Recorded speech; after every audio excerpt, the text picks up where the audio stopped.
It was a late autumn evening, September 16th, 1890. The man who just took his seat on the passenger train in Dijon, France, and headed to Paris, and grinning ear to ear, was Louis Le Prince.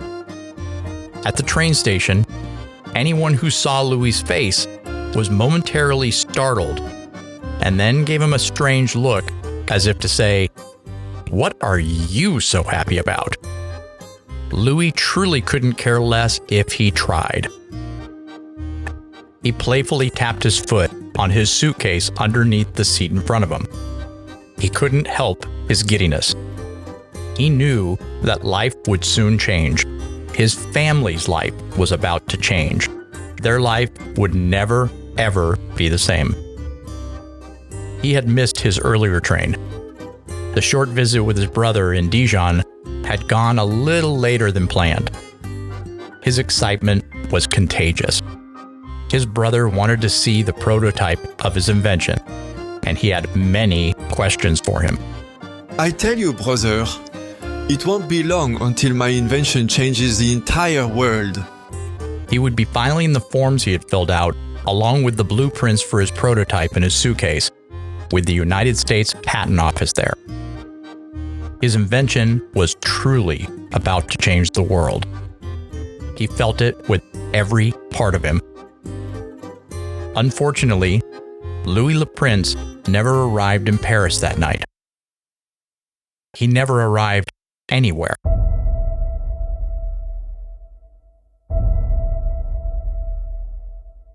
Louis was absolutely correct. His invention did change the world, more than Louis could have ever imagined. You and I both have benefited greatly thanks to Louis Le Prince and his invention. Keep listening to discover why it took more than 100 years for Louis Le Prince to finally get recognition for his invention.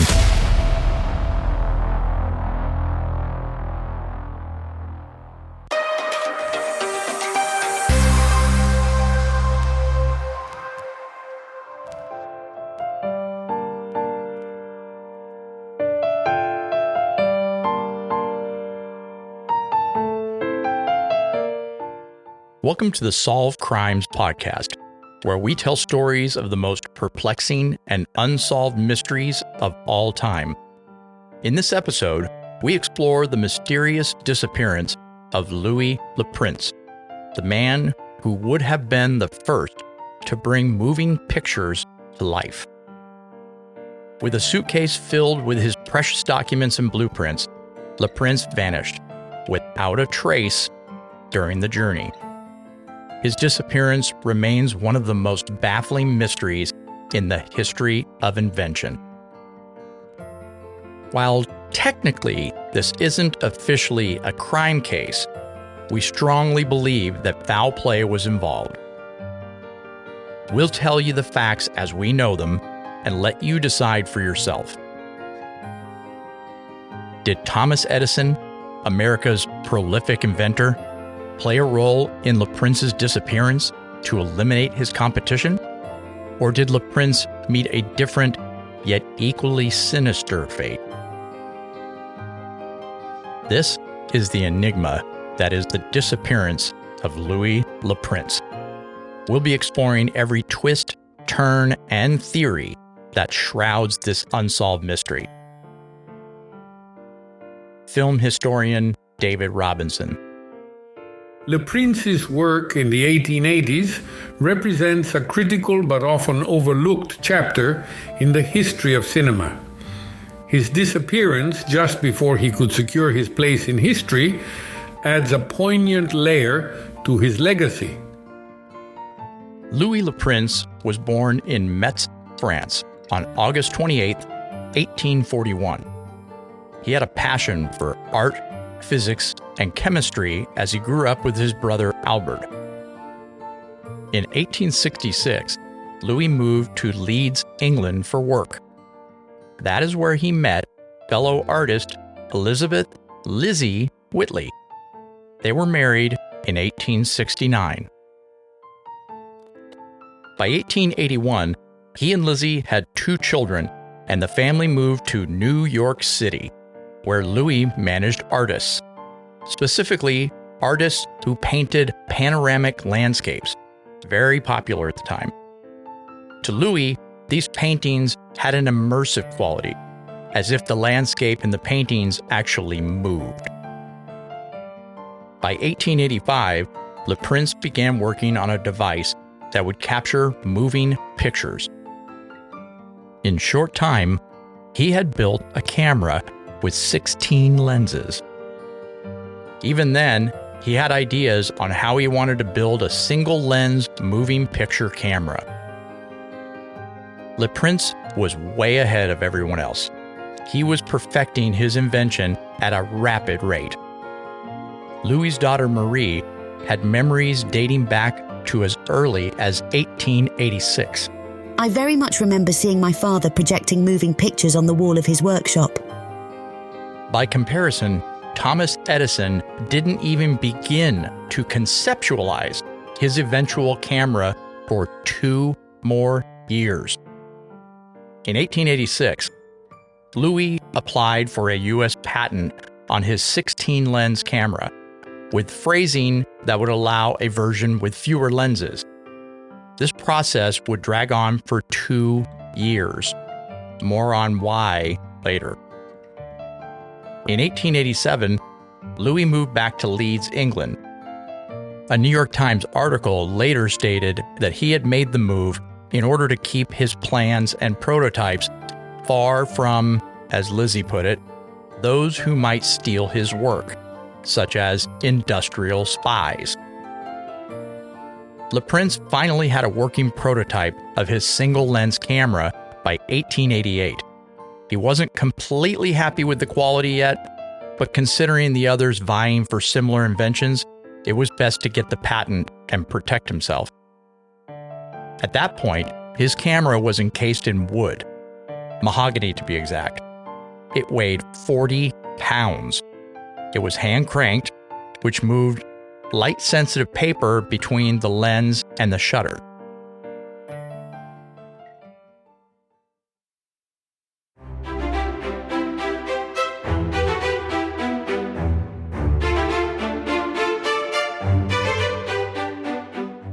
Tony Booth from the National Science and Media Museum in the UK. If you look at the mechanism that camera is using, it's a very similar mechanism to all the subsequent moving image cameras that came after that. It is a single roll of film moving from one spool to another through a shutter and taking sequential images, which then were designed to be projected to reproduce that movement. As a piece of moving image recording live action, yes, I would say he was the first one to do that. In 1888, Louis's single-lens camera was already producing viewable motion picture films. Amazingly, 3 of them have actually survived to this day. There's a link to watch one of the films in the description here. The film, titled Roundhay Garden Scene, is all but 2.1 seconds in length. It was recorded at 12 frames per second onto light-sensitive paper. As it is listed in the Guinness Book of Records, it is the oldest surviving film in existence. It is also the first moving picture ever made using film and a camera. In the film we've linked to here, you see Louis's in-laws, his son and his daughter, walking around the garden at the home of Lizzie's parents, Joseph and Sarah Whitley, in Leeds, England. They had no clue what this invention would one day become. The film was shot on October 14, 1888. Naturally, many skeptics later claimed that there was no way to authenticate the date of the filming. But there was. You see, 10 days after the film was made, Louis's mother-in-law passed away. She couldn't have been in any film after October 24th, 1888. For historical accuracy, I want to point out that Thomas Edison's earliest film wouldn't be shot until 1891, 3 years after Louis' film.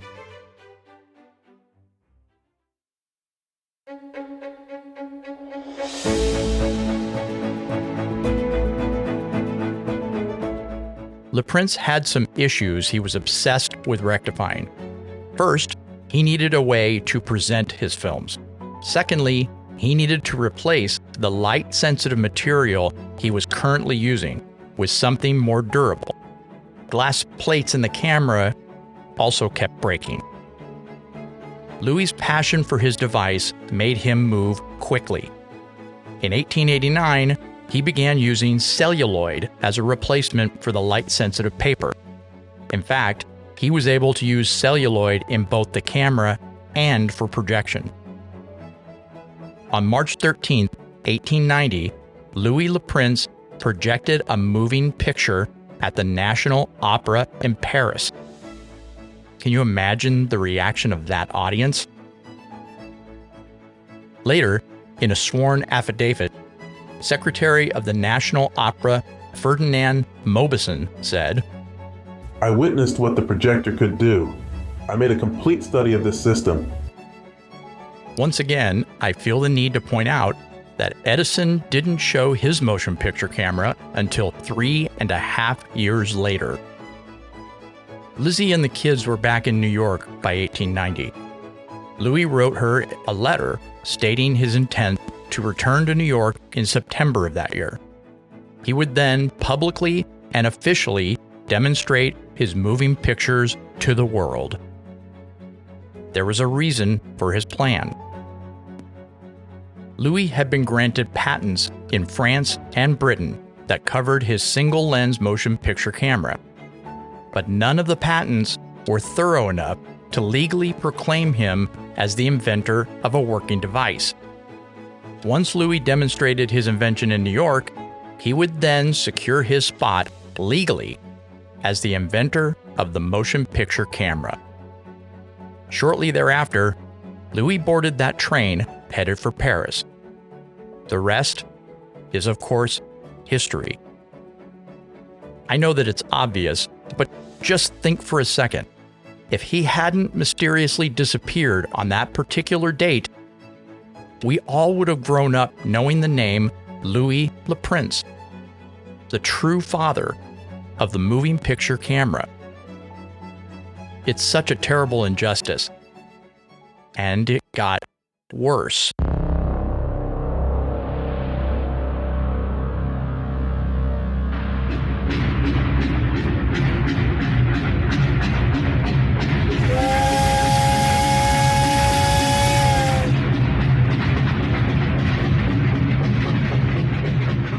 Yes, Louis boarded the train in Dijon, headed for Paris, and was never to be seen again. When the train arrived in Paris, his friends were waiting for Louis. But he was gone, along with his luggage containing the patent documents and blueprints. The disappearance was immediate and total. No witnesses reported seeing anything unusual. No body was found. The police investigation yielded nothing, and the case quickly turned cold. What could have happened to Louis Le Prince? Did he meet with foul play? Did he vanish voluntarily? Or was it something more sinister?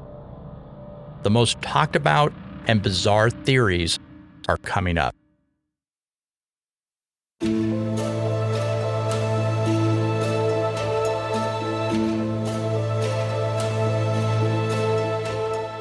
Louis' great-granddaughter, Adelaide Le Prince.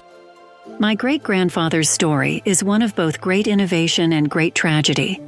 His work laid the groundwork for an industry that would come to shape the modern world, yet he remains a largely unsung hero. Thankfully, after Louis' disappearance, his assistant was able to retrieve a working camera from Louis' workshop. But here's the part where salt was poured all over the fresh wound. At the time, no one could use a missing person's patent for 7 years. Lizzie would not be able to commercialize Louis' invention until 1897. It wasn't until 1894 that Edison publicly presented his kinetoscope movies. It took until April of 1897 before he projected his films. For most of the last century, Thomas Edison had been credited with inventing the motion picture camera. Louis Le Prince was all but forgotten. Do you think that Thomas Edison hired someone to kill Louis and steal his blueprints? Did Edison simply reverse engineer Le Prince's motion picture camera? He certainly had the smarts and the team of engineers to do it. Naturally, several theories emerged in the years after Louis vanished, each adding a layer of intrigue to this mystery. Lizzie Le Prince died believing that Edison's motive was to stop Louis' invention from reaching the public at all costs. The timing certainly backs up her claim. Edison was well known for being a genius, yes. He was also known for being a shrewd businessman. He is known for taking credit for others' ideas, especially those he employed. He had many rivals and even ruined the careers of some. Remember the name Nikola Tesla? Even using the legal system to do so. Many times, Edison claimed that others were encroaching on his various patents, winning several of these lawsuits. He used the legal leverage to his financial benefit. In 1898, Edison even sued American Mutoscope and the Biograph Company on patent infringement on his kinetoscope motion picture camera patent. The irony of all ironies is that the lawsuit brought Louis Le Prince's name into the public consciousness. Mutoscope called Louis' son Adolf as a witness. Think he had a bug up his ass for Thomas Edison? Adolf actually took a year off from attending prestigious Columbia University to travel and gather evidence to make the case that his father invented the motion picture camera first. Amazingly, it was brought out that Lizzie and other family members still held hope that Louis was being held captive somewhere, having been kidnapped in September of 1890. They believed that if the legal battle finally gave Louis the official designation as the true inventor, his captors would finally let him go. Louis' family were clearly reaching for any hope that Louis was still alive. You can't really blame them. During the trial, Adolf finally was able to prove that his father's films had been made prior to October 24, 1888. He produced his grandmother's death certificate. But even with this proof, the court claimed that it was not incontrovertible proof. The lawyers in the case only focused on Louis' U.S. patent.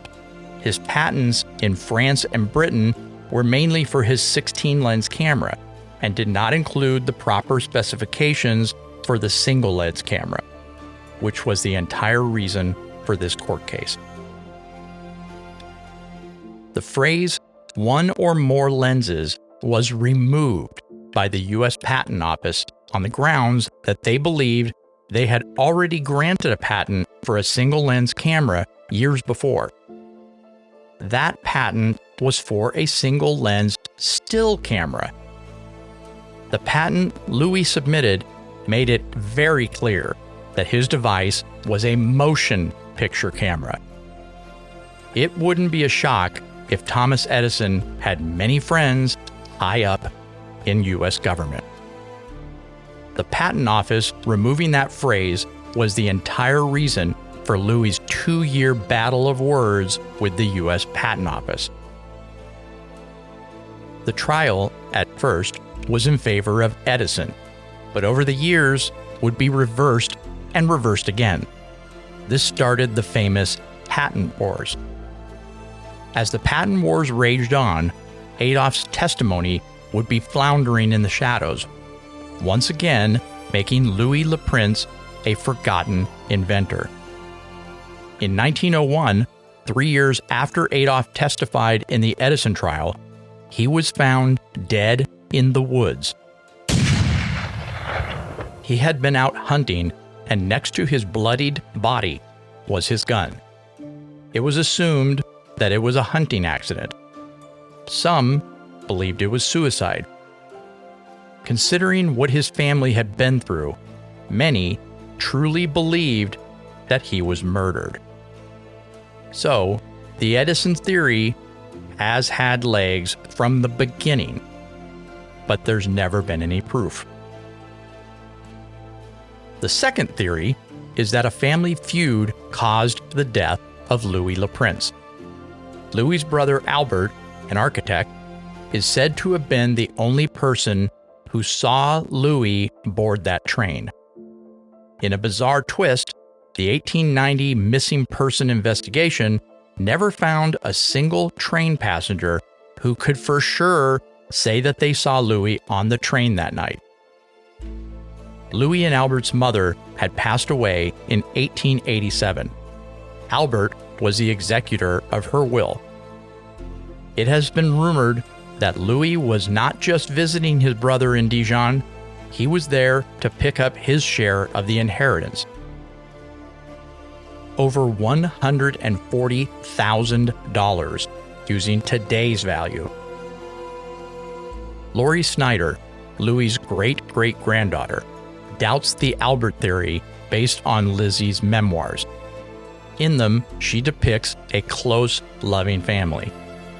There has never been any evidence to support this theory, and Albert's descendants strongly deny it.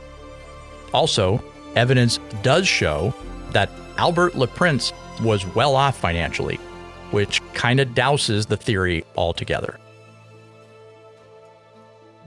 The third theory was that Louis Le Prince simply didn't want to be found.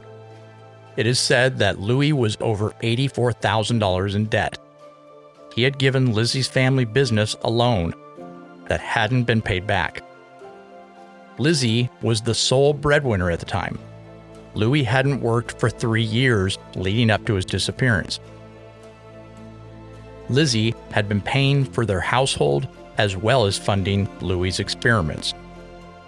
It is said that Louis was counting on his inheritance to bail him and his family out of a jam. It is also said that he learned during his trip to France that he wouldn't have immediate access to the money. The theory is that Louis got off the train on the way to Paris, not wanting to face his family in defeat. As you heard at the beginning of this story, I don't believe these theories. Louis was on the verge of something absolutely revolutionary.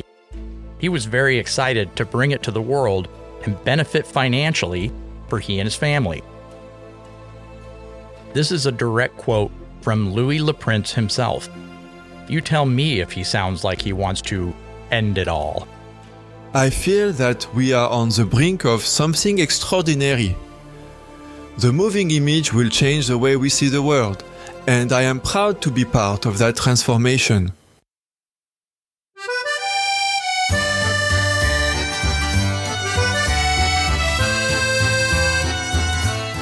Had Louis Le Prince survived, his name would have been known worldwide forever.